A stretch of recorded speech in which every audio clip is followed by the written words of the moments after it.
You're listening to Sudbury News Talk. I want to show you something. Stand by. On the morning shift. Anything could happen. Sudbury News Talk on the morning shift.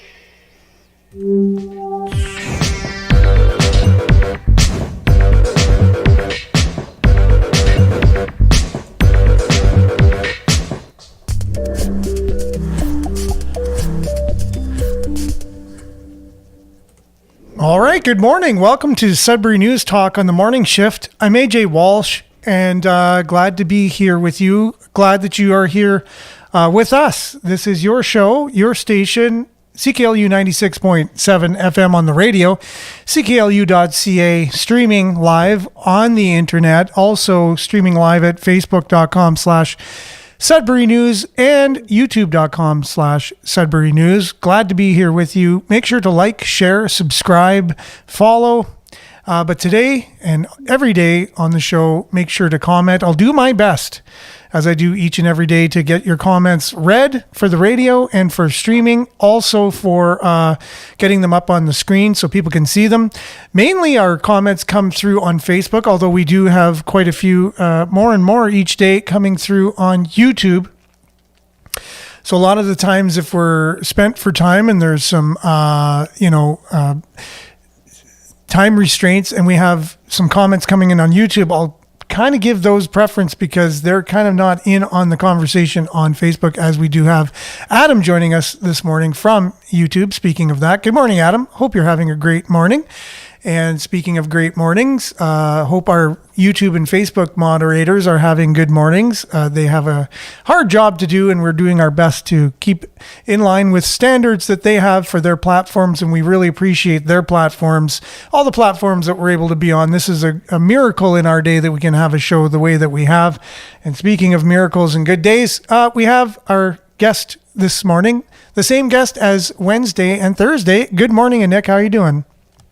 Good morning. It's pretty sad that it's a miracle that we can have a show where we share our opinions.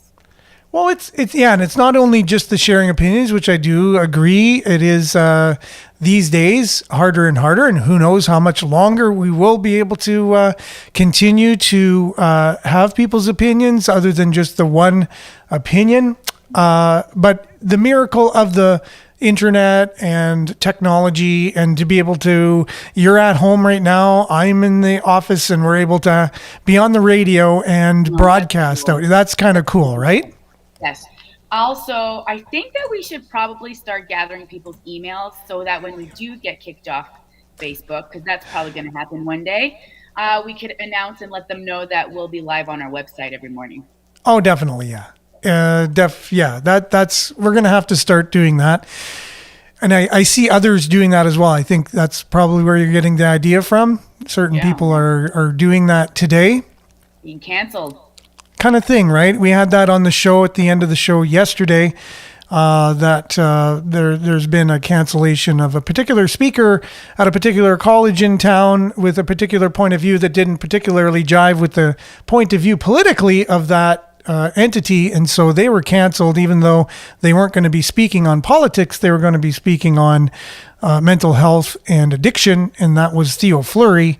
So unfortunately, we won't be able to go to that event. He has been canceled, and so we've reached out to him. Hopefully he'll respond and hopefully come on the show, because it'd be really great to hear his point of view and see if that's a trend that he's seeing.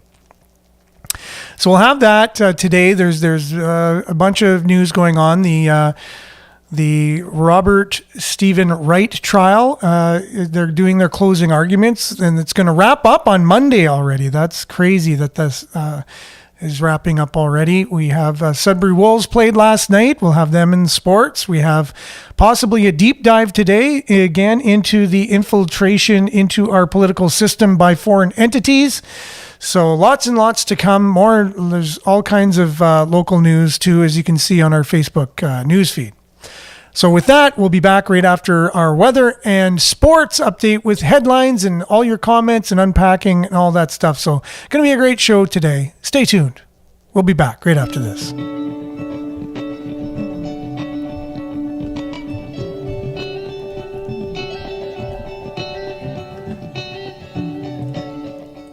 Sudbury Weather brought to you by sudburyweather.ca. That's where you can catch all your latest weather or just on your app. You don't have to go there. However, I got the domain and I thought it was cool, and so there it is, sudburyweather.ca. Currently, it's minus 10 degrees, a little cooler out today than it was yesterday, obviously. There is a special weather statement. Always got me curious with those. Greater Sudbury and vicinity. Get this, a winter storm is expected to impact Ontario beginning Saturday morning. Parts of northeastern Ontario could receive 15 to 20 centimeters of snow by Sunday morning. Some areas may also receive ice pellets mixed with snow, which would reduce the total snow amount, however, making it more dangerous for people commuting. This is still an uncertainty in the track system, in the track of this system, which would determine the location of the heaviest snowfall. Weather warnings may be issued as this event approaches. Please continue to monitor. What's that, Nick? Nope, sorry. Oh, sorry. I thought you were going to chime in with your feelings on I'm trying to a reply storm. on the video, but it pops up the video, and then we're just hearing it. Oh, got it. Yeah. Just kind of looping in there. We're just looping in. Technology. But again, just fear. There's going to be a storm. It's going to be a storm. Everybody, there's going to be a storm. And it's just like there hasn't been one. Yeah, I know that was the last big storm, 50 centimeters possibly, that, I was praying it wouldn't happen. So I'm just glad it didn't. So in that case, I'm glad the weather prediction was wrong. And we'll hope that the same thing is going to happen with this one. Today we can expect a mix of sun and cloud, clearing near noon. The wind will be very low. Wind chill minus 13 this morning.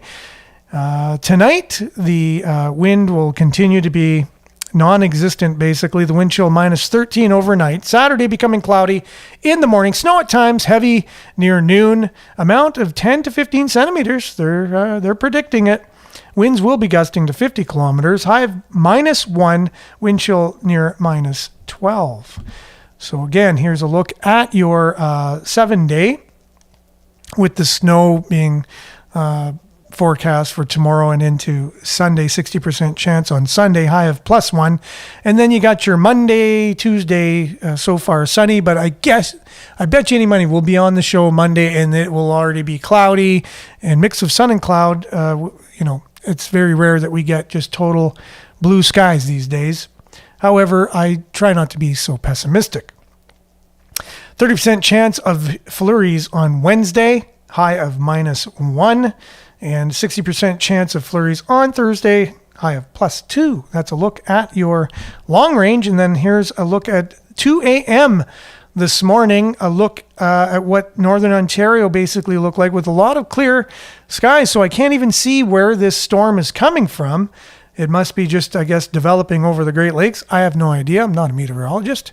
I'm just a talking head with the weather, reading it from Environment Canada, however, which is an authoritative place here in Canada for us to turn to for weather, I am told. That's your Sudbury Weather, brought to you by sudburyweather.ca. Be back with a little bit of sports, and then we'll unpack the headlines right after this.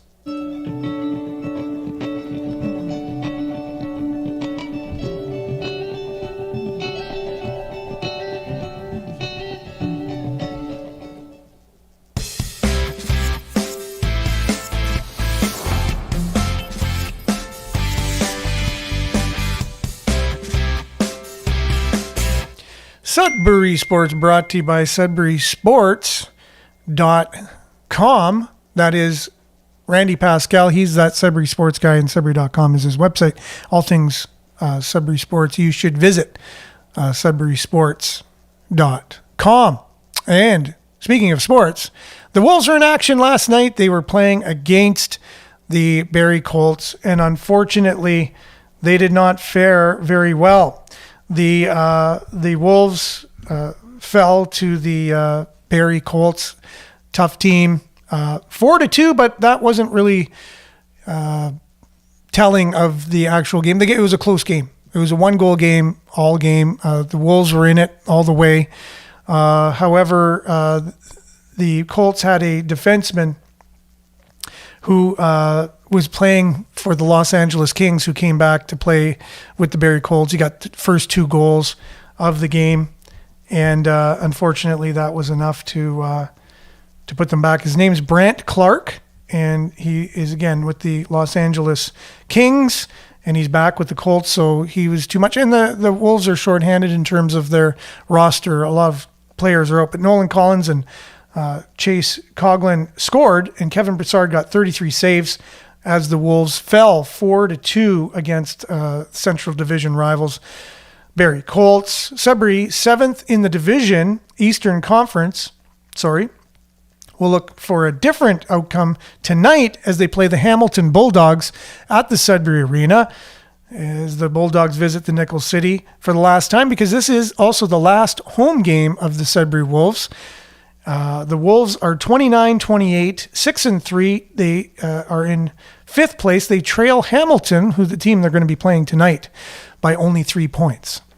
So they have a game at hand against Hamilton as well. So if Hamilton, and they lost, I believe, last night against the North Bay Battalion.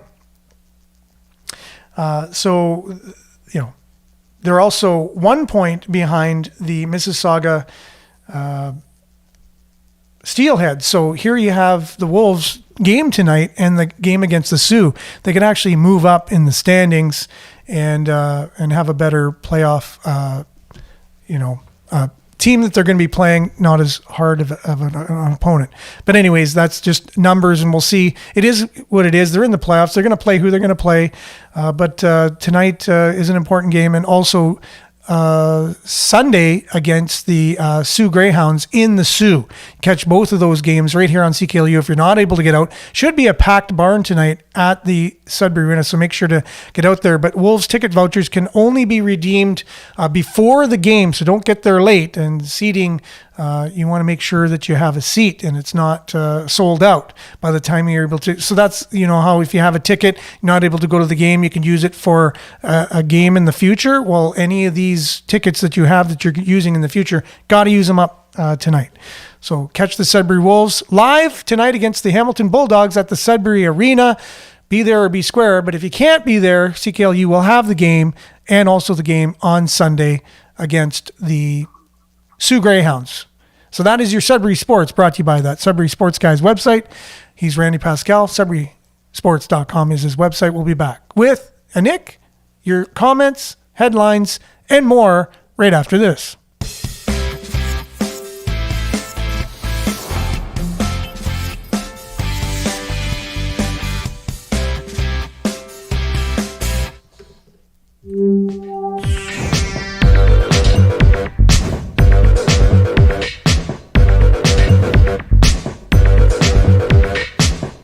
Alrighty then, we are back, and Nick is just taking her place there. You're back just in time.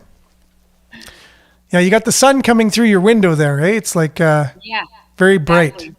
I had to put my blanket up, which is a great problem to have. Oh, now I have this big shadow on my face. That's okay. It looks, and it will change as the sun rises, right? And it'll just change. So. It'll probably be fine coming up very shortly. Now, Pierre just messaged he's going to be on in about 10 minutes, which is great. So he'll just jump in the conversation, which is great. David, good morning. Thanks for being with us. Stay safe. Yes, I don't know if you caught it early this morning on the weather. They're calling for 10 to 15 centimeters of snow. Not cool. What's the website you will be live on when you get canceled? That's Adam asking. It would be Sudbury.news. That's our website, Sudbury.news.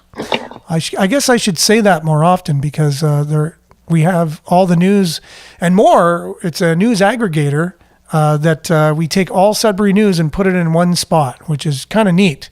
Good morning, Judy. Thanks for being with us this morning. Norm McIntosh sharing the YouTube video. And I bet you that's to a music video, Norm. Thanks for sharing that. Unfortunately, I can't play it from the chat into the browser, but I bet you we will get that played on Monday for everybody. So thanks for sharing. I'll go back into the comments. I just figured out how to do that last night because Miles commented after the show, showed up, and normally I can't see the comments, but I figured out how to go in, and he basically said it was unfair that Tucker Carlson interviewed two black people when he was talking about the equity and diversity in the NHL, and I don't know exactly what he meant by that. It was, but he said that was probably not ethical or something of Tucker Carlson to interview or to show that interview with Gary Bettman with two black people. I don't know how that was, whatever, but yeah, I'd love to have Miles on the show and have a conversation of that point of view. Just because I think if other people share it, it's good for people to hear that side too, right? Because he is my... But at the same time, it's like, it's not fair. What's fair in this world, Aaron? It's just a opinion. Yeah, no, for sure. Yeah.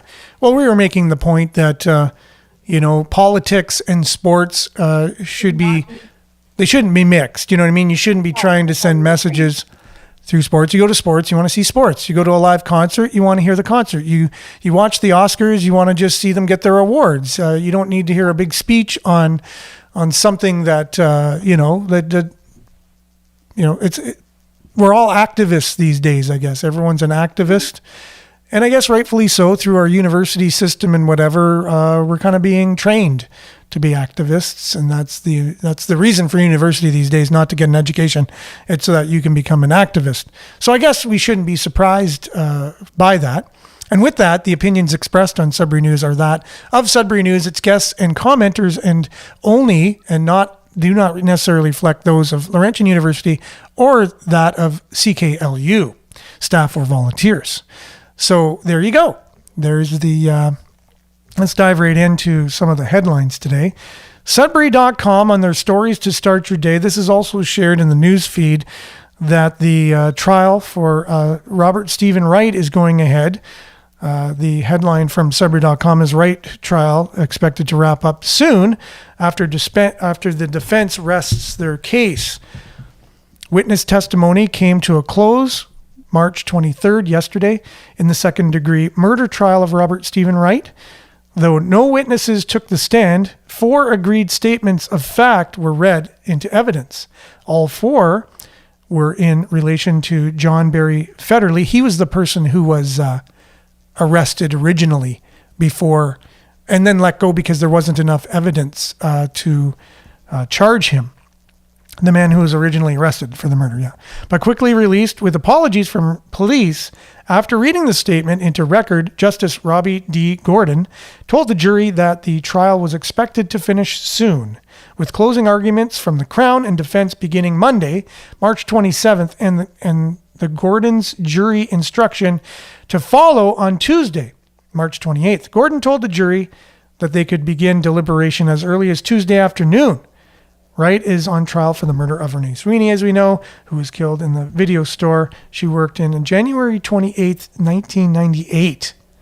Wright was he was only 18 at the time, and he went to school within walking distance of that store. Have you been following that at all, Nick, in terms of details or anything? No, I haven't. Really. Well, the week that you were away, on your European escapade and, you were on your trip, we covered it quite extensively. And this young man, his DNA was found under the fingernails of the young lady who was killed. Right. His fingerprints were found inside on top of the cash drawer and underneath the cash drawer. He was seen leaving there. He admitted he was there. Oh, wow. He admitted it was his jacket that was found behind the store, and the gloves were his. Okay. But he said he went to the store. He found her in the state she was in. He tried administering first aid and CPR and realized she was deceased. And that is, he claims, how his DNA got under her fingernails somehow. Okay. And So all of this to say, is there enough evidence to convict him? Could he have been just a young, scared person like, why found did he call there? the police officers? Like, why wouldn't he call them? Why didn't he stick around? His story is obviously doesn't match up, and we're just finding this out now. Yeah. No, he's the killer. Well, I hear myself in the background. Yeah, no. Pierre is joining us now. So Federley was originally, Miles is saying this, Federley was originally charged because his ex told the police he did it. Oh my. Yeah, you got to be careful with your ex will do. Yeah. So we were just discussing Pierre. Welcome to the show, by the way. Hello. Oh, good morning. Good morning. Yeah, so the Robert Stephen Wright trial is set to wrap up next week already. And so we're wondering if they had enough evidence, to actually make a decision. Was the trial long enough? They had the outbreak of COVID, which, took away, 4 days or so of the trial itself, too. Mm-hmm. So usually DNA under the victim's fingernails is a sign of self-defense. Exactly, Belinda. And that's why we're wondering. So I would have liked if they could have, made the argument at least of having a mannequin there or something and say, okay, can you demonstrate how you administered CPR or what you did when you found the body? And then seeing if that in fact could have shown a way that DNA could have got under fingernails, right? And if they're saying, are they saying that he's not going to be guilty? No. The verdict is not yet. There's a jury, so the case it's going to wrap up early next week. But I just gave a brief summary. There's probably more evidence there and more witnesses and whatever. But Billy made the claim that, if you give them the benefit of the doubt, let's say he's a young man, he arrives there, he's already kind of leery about going into this, establishment. It's a porn shop, right? A porn video place. And he's 18 years old and, and then he sees this person on the ground and doesn't really know what to do, rushes over and does what he thinks he should do to revive her or tries to. And then people walk in and he's like, what am I going to do? They're going to think I did it. He ran out and he ran away. So there's people that supposedly, oh yes, there are people that saw him. In his for sure. So and he admitted, and then he admitted it was him. And he admitted everything that was found, all the evidence, the jacket, the gloves were his. Everything was exactly the way, he's not denying any, witnesses' accounts or anything. But he just said he didn't do it. Pardon me? Did they ever find the weapon? They did not. No. But she has DNA under her nails. His DNA under her nails, correct. Yeah. So that's, I think that's going to be the thing, right? Like, how did that, like when you check someone's pulse, by checking their pulse, could your DNA get under their fingernails somehow? Right? No. I don't think so. Yeah. I think unless that's going to be the clincher. You're having a seizure or something and fighting your way, something like that. But there's no evidence of any of that. I don't know, man. That would have been a good thing for him to say. She was having a seizure. Yep. She was kind of attacking me. Yeah. That's what I mean. For his defense, you're right. They would have had to build a defense of, making it, in people's minds, at least to put that in there, that there was a possibility that that's the way that his... Like, just fighting him off, basically, even though he was trying to help her. It can happen if you're having, a panic attack or anything like that. Mm-hmm.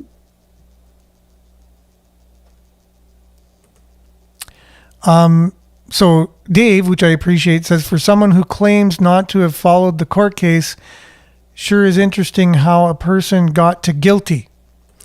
Yeah, and that's the case, right? Like I said with Billy, he said it could be a scared individual. I give that, like a teenager. We've all been teenagers, too. We don't make the greatest decisions in times like that, and you're already kind of in a shady type of a place, and people walk in and you're like, wait a minute here, they're going to think I did this. And then he ran out. But again, the key thing is the DNA under the fingernails. And I don't know whether he is guilty or not. I do not know that. I'm just saying they will have to they would have had to do a good job to explain that particular evidence, in my view. Right. It's true. And she said she was being followed. She said she was being followed to people, and she actually took a self-defense class because she was being followed. I think the day after or something, one of her roommates or a friend or a relative received phone calls where they just called and hung up as well. So that's kind of strange. Just there's some strange stuff going on around that. It doesn't seem like it was just a out of the blue thing that just happened. It seemed like someone was stalking her. She knew it. Maybe he was even ashamed. He's been to the store before and he was ashamed of whatever he was looking at or something. And then he's like, oh, this girl knows about my quirks and my kinks and the things that I'm interested in. Because you're 18 years old, you're just trying to figure it out. Or he was interested in her and she shut him down. Yeah. And that's the thing. You're trying to get... Again, so let's say you're young, you start developing, and he said he was into pornography. He was starting to get into, obviously he's in a porn video place. Like he was starting to, get into it. And who knows what that does to a young person's mind. And then here's the person working in an adult video store and you start having a bit of a fantasy. Well, wow, she might be someone who I could, there could be a chance of something with or whatever. And he starts, he's close to the school. So he goes on his lunch and he sees her go into work, come out of work. And then he starts, getting this kind of obsession over her and maybe he follows her around a bit. And then he confronts her one day and says, hey, what, maybe we could be something, And she's like, you're the guy following me and she's taking the self-defense course. And she's like, feeling threatened, like a fight or flight kind of thing. And she maybe put to use some of the things she was taught. And then it just escalated. He probably never meant to do that, or whoever it was never meant to do it. And it just got out of hand and it ended up being what it was. So again, you have to think real world. You have to think, how does something happen like that? You have to almost recreate the scene or at least give an explanation of what we think actually happened there. That's what, you have to do if you're a lawyer on either side, right? So Miles says, I'd like to find out with the defendant's testimony if he admitted being at the store multiple times. Oh, interesting. Yes. Or if that was his first time being there. True. Again, right? So you try and create what you feel actually happened to make it make sense. So in people's minds, oh, that makes sense to me. That's how everything could have unfolded, Good morning, Monique. Thanks for being with us this morning. So the trial's going to wrap up early next week. We'll know what the jury is going to decide on and what the fate of Robert Stephen Wright will be early next week. Watch this one from Sudbury.com as well. OPP Sergeant arrested by Greater Sudbury Police Service charged with criminal harassment. An OPP Sergeant with the West Nipissing Detachment has been charged with criminal mischief. He was arrested by Greater Sudbury Police on November 2nd, 2021 by Sergeant Andre Chenier, who is 50, was arrested and charged with criminal harassment. Said the spokesperson for the police, as the matter is currently before the courts, no further information will be provided. So I guess that's the end of that story. We'll have to find out more in the future. This is a huge story here. We talked about this yesterday. You know how they're looking at the fire services around town and trying to figure out something that makes sense and close them. There's a particular reporter from Sudbury.com that I'm a bit leery on the reporting. They're the one that said 15-minute cities was just a conspiracy theory. The same reporter. And they're saying how volunteer firefighter numbers dropped by 38.6%. What do you think the headline is? Over what period of time do you think this reporter said they dropped? No idea. So 38.6% of firefighter numbers, volunteer firefighter numbers dropped over the past, fill in the blanks. What do you think? Year. What's that? Year. Okay, take a guess. I'm going to say like probably like a long time, 10 years. There we go. Oh yeah, look, there we go. So again, right? What So article are we reading here? so this is the Sudbury.com's website, stories to start your day. Okay, not on Facebook. I know, yeah. So they just give a little snippet, and a lot of times they're the same stories I'm sharing anyways, and so they do a good job of just kind of giving the, just summary of the story. All right. But what I found here was we were wondering how many volunteer firefighters dropped out because of the mandate that Greater Sudbury has, that they had during COVID, and how many we lost. And Natalie Labby told us there was like 40% of them gone because of that. But the stats that he showed in the article do not reflect that at all. And he goes back 10 years and says they've fallen over a 10-year period, and do you think they mentioned one time in the article about the mandates affecting the amount of volunteer firefighters? Of course not. They don't even do that for nurses. No. They never Correct announce answer. anything. Now, No. is that an average? I'd like to see each year. Yeah, they do. In the article How many they lost itself, each year. yeah, in the Because article itself, which I shared on our here it Facebook is. page here. Yeah. So, where is it? I just have to find it because I want to put it up on the screen if I can. There we go. Volunteer Okay, firefighters. 12 members lost since December 31, 22. There it is. Okay, I got the graph and everything here. Okay, yep. Here is the graph. Now I'm gonna have to share it in the 4-screen mode, or I'll just do full screen here. There you go. So there's the graph. Okay, it went up in 21 and went down again back in 22. So I question these numbers and this graph. So I just do, because do you think in the heat of the pandemic, which was 2021, in the very heat of the pandemic, we got 39 new volunteer firefighters, when the trend over the past decade has been 36.9% of volunteer firefighters is gone down since 2012. Yeah, that's Yet odd.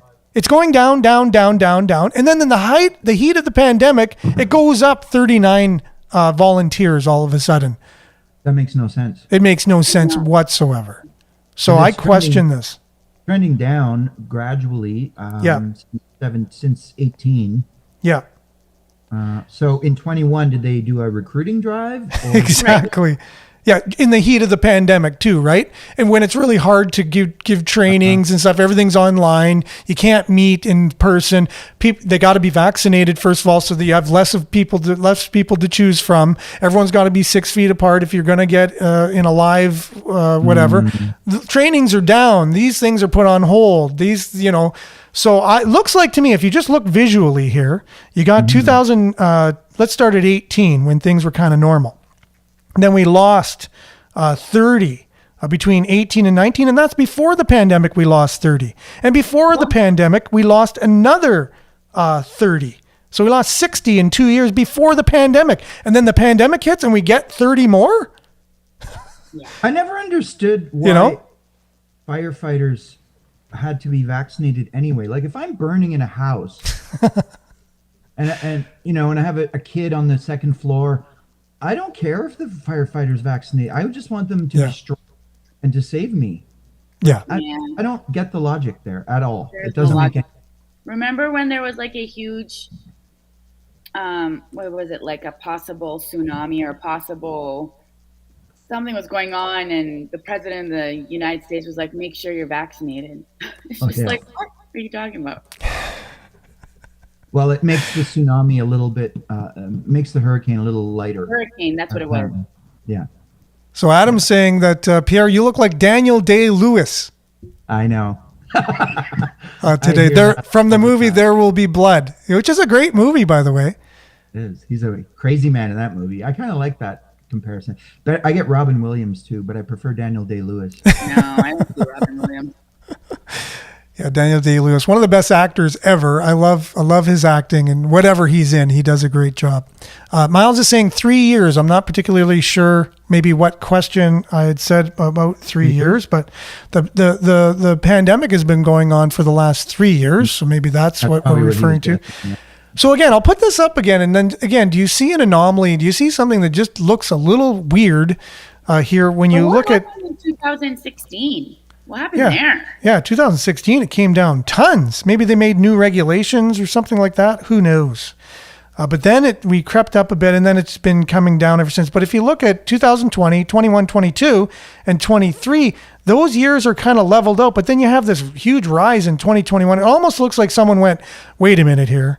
We can't, by 2020, we can't show that we've lost 40 firefighters. We got to show, it went up so no one will say, we lost them due to the mandate or whatever. That's what it looks like to me if I'm going to be, if I'm going to be skeptical on something. So I would really like to know where they got these numbers from. They don't mention the mandates one bit in this article, which is another red flag for me. You would think they would at least say, well, we lost 40 firefighters because of our policies in the city. It's a thing. It is a reason. We did lose them because of that. No mention of it. It's just weird how it's just omitted out of the story. I'd like to also know, I mean, 2012, there were 339. I find it interesting. Like when I was a kid, I remember our neighbors. Like there were 3 or 4 men on our street who were, and I remember that I was fascinated that they were volunteer firefighters, like that they had a job, they were just normal dudes, and that if they got a call at 2 a.m, they would get in their truck and go to a fire. Like as a 10-year-old kid, I was like, that's crazy, and they're not getting paid. Exactly. It's almost like it used to be more part of the culture, more like an awareness, like. You know how now we have like any kind of volunteerism really, but firefighters, that's a pretty admirable one. Like that's probably the toughest one, And they do get like a compensation. Yeah, but it's minimal. Right? Yeah, it's very minimal, very minimal. You're right. It still boggles my mind. It's a huge commitment from people, and they have to be certified in everything and keep up to everything and get up at 3 a.m. when they get called and go out, even though they have a job. Usually they usually have a full-time job too on the side. Oh, not on the side, but that's their volunteering is on the side. Belinda says just like, so the fact that they kept the COVID out of the idea of the mandates was just like mainstream media, the majority of media. They never went against the mandates. They went out of their way to support it. That is true. Good morning, Jason. Thanks for being with us today. Adam is saying my browser has more tabs open than a dive bar. When I was showing my full screen. Yeah. You commented on that yesterday too, Nick, that I have a lot of tabs open, but that's because the whole show, everything I need, there's a story here, a story there, a video here. The weather takes up 5 tabs. Anyways, it is what it is. It's the way I'm able to manage the show. In 2018, 2016, there was a scandal, Jason says, and that's the reason why they went down then. 2021, they hired firefighters. Okay, there you go. So I guess my skepticism is unfounded. Hired. They hired firefighters in 2021. Does anybody remember when Doug Ford came to Sudbury, had a dinner at the Crusoe Club with Brian Bigger, and the very next day, Brian Bigger declared that Sudbury was in a state of emergency because of COVID? I don't remember that as a precursor to our declaring that we were in a state of emergency. No, but that's an interesting fact for sure. Well, I remember when he was here for that, and he had a private meeting with a few people, one of them I know, and they were trying to get him to declare a state of emergency for the drug issue, the overdose problem, and it didn't happen. So yes. Thing too. Yeah. Yeah, exactly. Well, anyways, and it's just a thing that I just want to make sure that we are reporting the right things. And my main beef is that we've kept out the idea that the mandates did affect the numbers of our firefighters.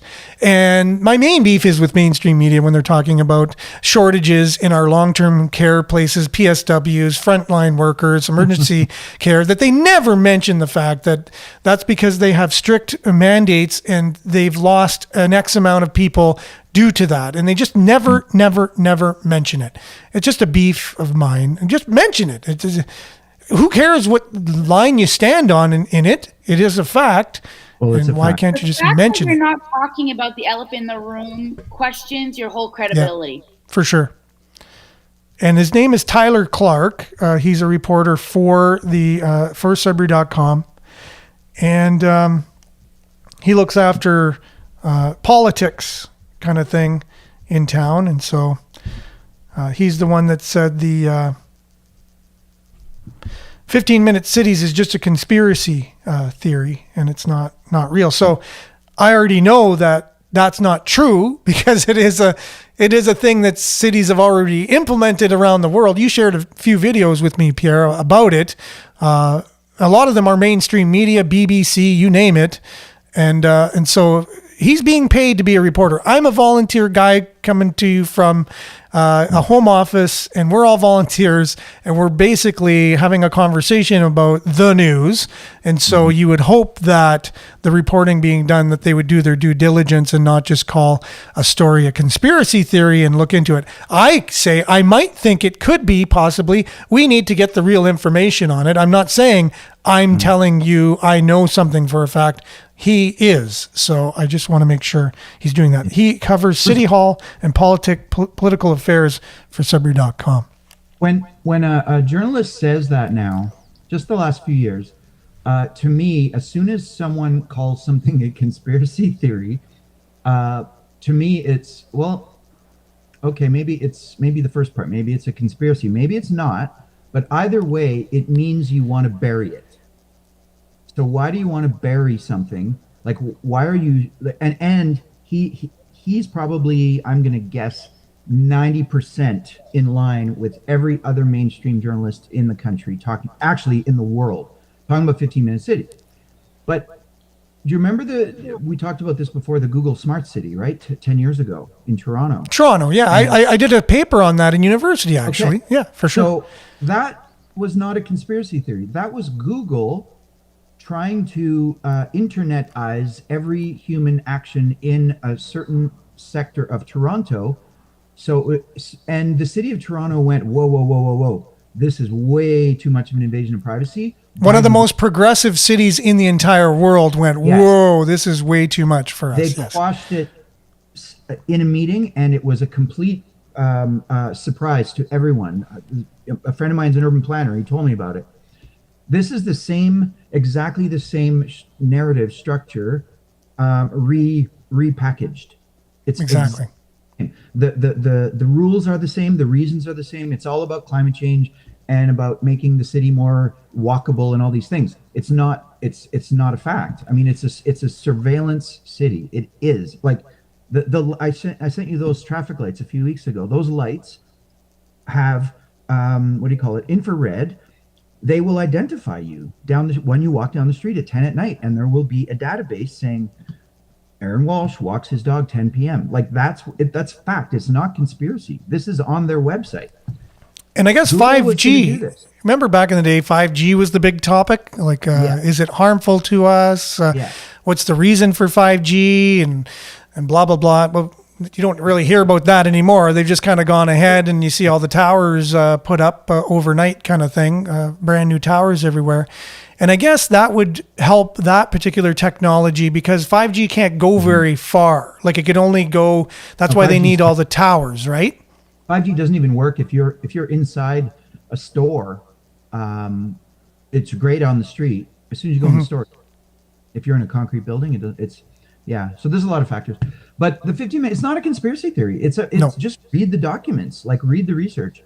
It's presented as climate change, but it's not. It's to prevent people from moving through space. And I could see it being climate change and safety. You know what I mean? So now if we know where everyone is and whatever, you'll be safer because let's say somebody attacks you. We'll know right away because we can see it from the cameras and whatever. Emergency services can be dispatched, within 2 seconds and help you, So in my work, we do a lot of research on cybersecurity and this new kind of internet that's being built. That's quite exciting, decentralized.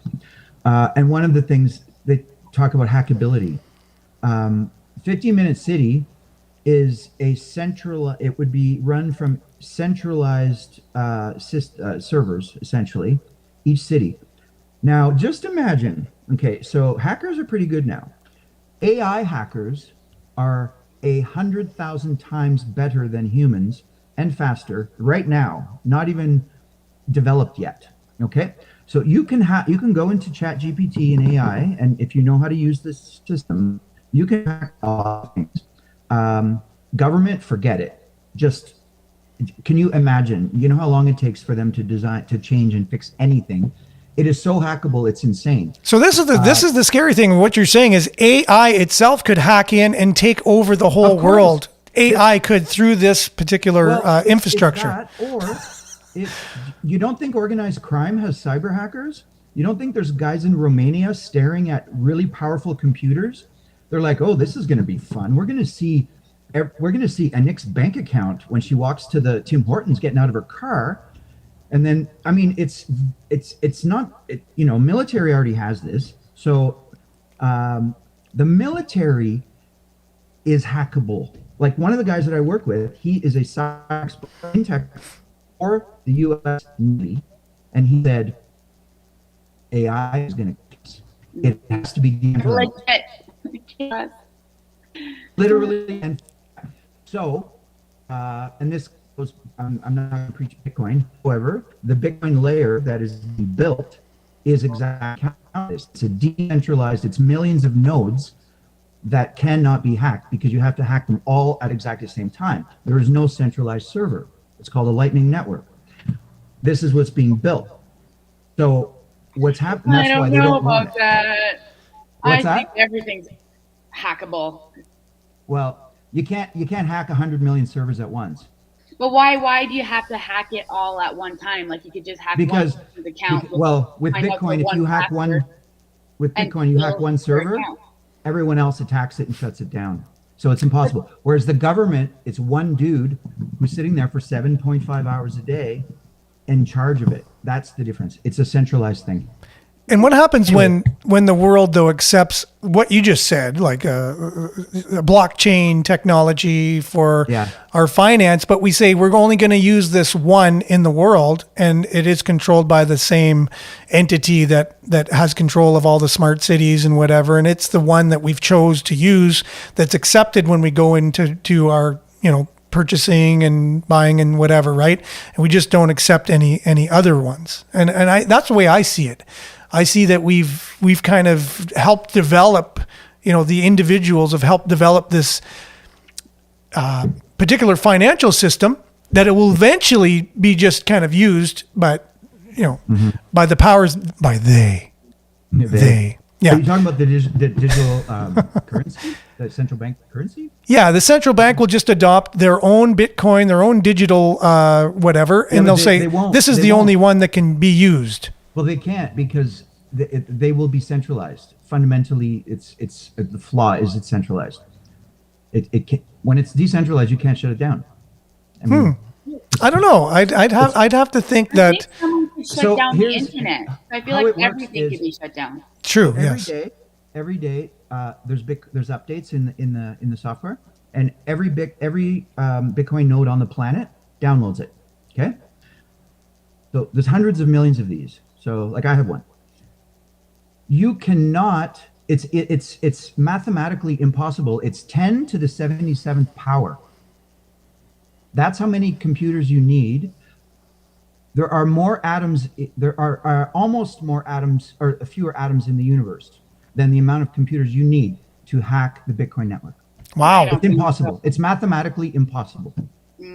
But that's interesting. Some systems already crash. That's no, that's a company. That's not Bitcoin. Bitcoin is an internet. It's not a company. It's like saying the internet. It's the same thing, right? Well, this is the thing. Who started Bitcoin, right? So there you go, right there. Well, it's open source. It's open source software. Well, I know, but the mystery behind it itself, a lot of we kind of know who it is, but a lot of people said CIA basically started it, just like the internet itself, and Facebook. This whole Mark Zuckerberg story is just a made up story. It's a CIA, operation right from the beginning. Look, it wouldn't be in their interest because it's anonymous and decentralized, and you can't control it. It's totally antithetical to centralize. It's anarchism. It's digital anarchism. Okay. Well, it operates the same way let's see, how do I explain this? It operates the same way that two cells operate. They're completely on their own when they attach, say in a virus, say bacteria in a virus. There's no centralized at all. It's impossible to centralize it. So you remember how you were saying the power of AI, how much, how it's basically like 100 hackers kind of thing. It's more powerful. It's more smart. You don't think AI could figure out a way to do that, even though our brains can't? They can't, because mathematically, you would need, so it's 10 with 88 zeros. So like AI would grab all of their AI friends and be like, let's go and shut this down. Well, but there's not enough energy in the universe to power that. Do you understand? So like the energy to calculate, just to mine Bitcoin, everybody talks about, it uses energy. Yes, it does use energy, but so do your lights, your Christmas lights. So to counter millions of servers around the planet that are running Bitcoin right now in the network, you would need 10 to the 77 times those to shut them down. Do you see what I'm saying? That's like if one computer at the government office downtown, you would need, imagine 77 computers to shut that one. So I got a scenario for you. What if the internet goes down? Well, ham radio. I can move my money on radio waves. Well, how many people have ham? But how many people have ham radio technology? Well, if you're smart, you should, and that's how you move. Anyone who's holding Bitcoin uses radio waves. Like Elon Musk's network is to move energy. Like the guy's brilliant what he's doing. He's completely disrupting the entire world order. So like I don't need as long I have to remember 12 words. I don't need this to move my money. I just have to have 12 words, and as long and it's also pretty much statistically impossible that the entire world will lose Wi-Fi. And if we do, we're all dead anyway. So what do you need money for? But that is if true. the grid goes down here, I can go on the radio, and I can send my money to Mexico and get on a horse and go to Mexico, or I can lend you money. It's going to be off the internet. Okay, so when something happens, I have a friend. We all know Pierre, so that's great. I'm telling you guys, man, learn about it because it's anti-inflation and it's going to save your butt in 10 years. I'm telling you. Well, the people that are doing this. I may have other things you're going to need or buy. What do you mean? Well, bartering system. So I have my own plan. But what's your unit of bartering? Well, I'm not going to say it on here, but how do you? You're still going to need. Well, it's up to you. I think I have things that you're going to need if things hit the fan. Oh, of and course. You're going to tell me Nick, I will give you this. I'll be like, all right. Oh, absolutely. Yeah, for sure. Yeah, you negotiate. Okay, well, you got this. Well, give me 2 instead. Oh, okay, I'll give you that. But eventually, you need a unit of measurement because your cow is not equivalent to my egg. Correct. Yeah, but so is your cow 10 eggs, or it's is called your a cow... win-win situation? It's 2 human beings having a conversation, agreeing on something. Yes. That's voluntarism. That's the spirit of what we're talking about. This is digital voluntarism. It's peer-to-peer No trust necessary, no third party. That's it. It's basic. That's all you need to understand. That's cool. That's right on. Well, I was educated today. Thank you, Pierre. That's awesome. Pure humanity. It's me to you. You agree, I agree. There's no need for trust because the system can't lie. You can't double it. That's it. It's very simple. And you can use radio to do it. It's friggin' amazing. That is cool. So a couple comments here, and then we got to close out just because of time. This was a very great conversation. I've learned so much, and I hope that our viewers and listeners have as well. Ever since the mayor started doing some town hall meetings locally, he will not answer any questions about 15-minute cities. Since the first meeting now, they screen all the questions. Well, there you go. He's a liberal, of course. Adam says we need to stop calling them conspiracy theories and just start calling them spoiler alerts. Yeah. And because they always end up happening. Yeah. Elon Musk, here we go. Yeah, exactly. Elon Musk is kind of posting about these types of things all the time. Is there a company called Skynet involved? LOL. That's Miles. Jason saying he's just hacked into his own network to teach them. Yeah, and he definitely agrees with all of your comments. He knows about them as well. Claire, Trudeau, with Trudeau, we will not have choices like now. Many choices taken away for sure. They're going into more of a totalitarian style government for sure. We will go back to the 50s and the 60s, and that would be fine with me, LOL. Me too.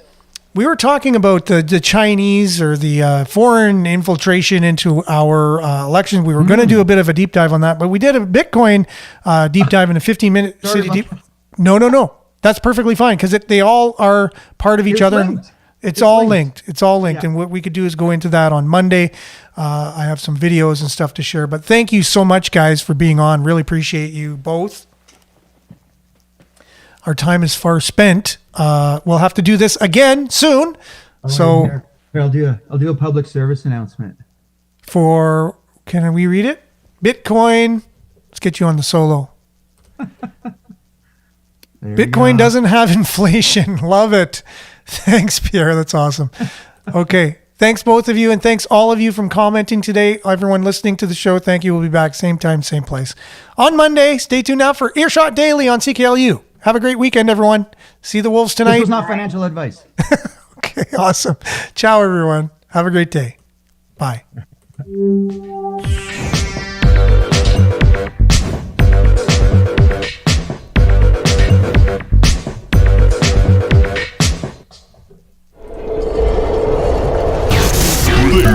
This is Sudbury News Talk on the morning shift.